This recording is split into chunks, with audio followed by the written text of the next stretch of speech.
CRT টিভির common সমস্যা, channel আসে না, আসলেও ছেড়ে দেয় বা এক চ্যানেল থেকে অন্য চ্যানেলে চলে যায়। আপনারা অনেকে আমাকে বলেছেন চ্যানেল বক্স, মেমোরি আইসি, মেইন আইসি এবং টুকিটাকি আর অনেক কিছু পাল্টানোর পরও সমস্যার সমাধান হয়নি। সবচাইতে বেশি সমস্যাটা হয় টুনিং এ, যে এখানে রেজিস্ট্রি রয়েছে 47K।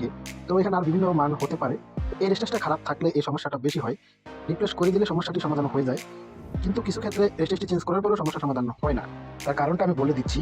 তো স্ক্রিনে আপনারা দেখতে পাচ্ছেন যে 33 ভোল্টের লাইনটা ফলো করেন। এর মধ্যে দেখেন ফোটা ফোটা গোটা গোটার মতো একটা লাইন ড্যামেজ দেখা যাচ্ছে। তো এটা সম্পূর্ণ ড্যামেজ বলা যায় না, কিন্তু এর কারণে লাইনটা লিকেজ হয়। আমরা জানি 1 থেকে 33 ভোল্ট যে টুইনিং ভোল্টেজটা থাকে, এই ভোল্টেজের মধ্যে ডিশের যত গার্ড আছে সেটআপ থাকে। আর যখনই এই ভোল্টেজটা ফ্রিকচার হয় তখনই গার্ড ছেড়ে দেয় বা ভোল্টেজটা কম বেশি হলে ওই ভোল্টেজে যে গার্ডটি সেটআপ করা ছিল অটোমেটিক্যালি সেই গার্ডে চলে যায়। তাছাড়াও 33 ভোল্ট জিগার ডায়োডের জন্য সমস্যাটা আসে। তো এখন আমরা লাইনটি জাম্পারিং করবো। দেখতে পাচ্ছেন অলরেডি আমরা জাম্পারিং করে দিয়েছি। তো এখন আমরা স্ক্রিনে ছবি দেখবো। ইনশাআল্লাহ আশা করি আমাদের কাঙ্ক্ষিত প্রবলেমটি সমাধান হবে। ভিডিওটি ভালো লাগলে একটি লাইক আশা করছি। আর চ্যানেলে নতুন হলে চ্যানেলটিকে সাবস্ক্রাইব করে রাখবেন এরকম হেল্পফুল ভিডিও পেতে। ধন্যবাদ।